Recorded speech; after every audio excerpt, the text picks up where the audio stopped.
Guys, welcome to স্মৃতি cooking and blogs. আজকের recipe হলো কাতলা মাছের রেসিপি। ভিডিওটা ফার্স্ট থেকে লাস্ট তক দেখবা।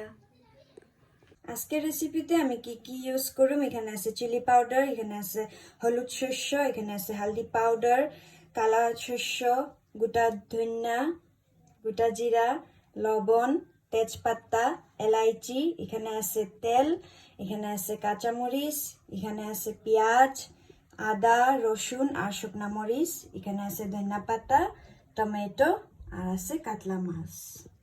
চলো এখন আমরা মাছগুলা ম্যারিনেট করে লই। হলদি পাউডার, লবণ আর দিয়া দিম তেল। এখন মাছগুলা ভালো করে মাখা নিব।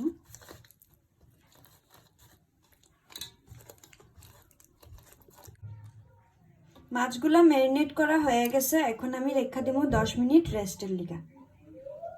মাছগুলা 10 মিনিট রেস্টে রেখা দিছি, ততক্ষণে আমি গ্রেভির মশলাটা রেডি করে লমু।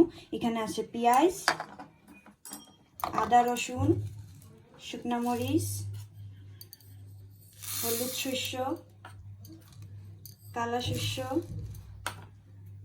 গোটা জিরা, গোটা ধনিয়া, তার সাথে আমি দিয়া দিমু হলদি পাউডার আর দিয়া দিমু তেল।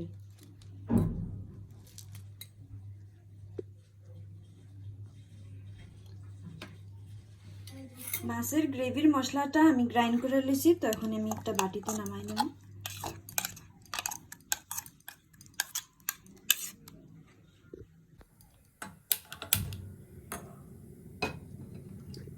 প্যান গরম হয়ে গেছে, তেল দিয়ে দেব। তেল গরম হয়ে গেছে, ম্যারিনেট করা মাছগুলো দিয়ে দেব।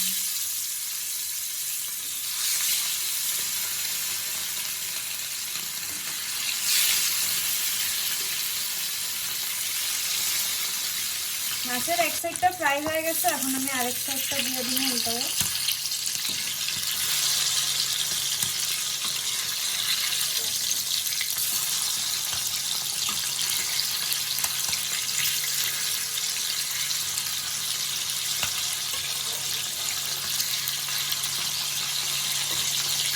মাছগুলো ফ্রাই হয়ে গেছে, এখন আমি নামাই নেব।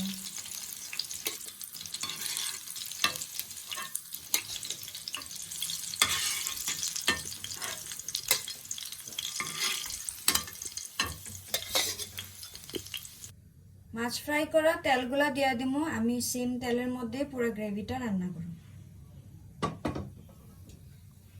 দিয়ে দিব তেজপাতা, এলাইচি। এখন আমি টমেটোগুলো দিয়ে দেব।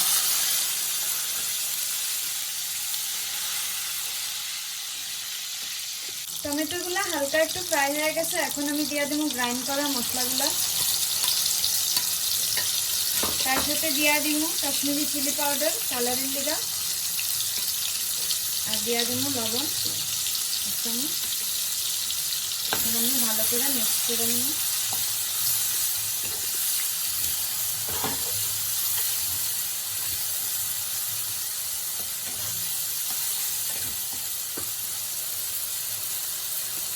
মশলাগুলো ফ্রাই হয়ে গেছে, এখন আমি গ্রেভির লিগা জল দিয়ে দিই। ভালো করে মিক্স করে নিই।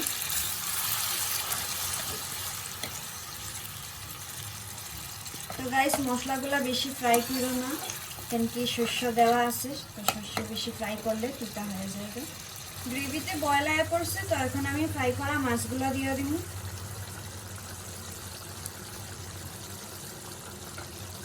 দিয়ে দিব কাঁচামরিচ, টমেটো। কাতলা মাছের রেসিপি রান্না হয়ে গেছে, এখন আমি দিয়ে দিব ধনিয়া পাতা। তো ভিডিওটা ভালো লাগলে লাইক শেয়ার কমেন্ট করো, আর যদি রেসিপিটা ভালো লাগলে তো তোমরাও ট্রাই করো। আজকের লিগে টাটা, বাই বাই, দেখা হবে নেক্সট ভিডিওতে। টাটা।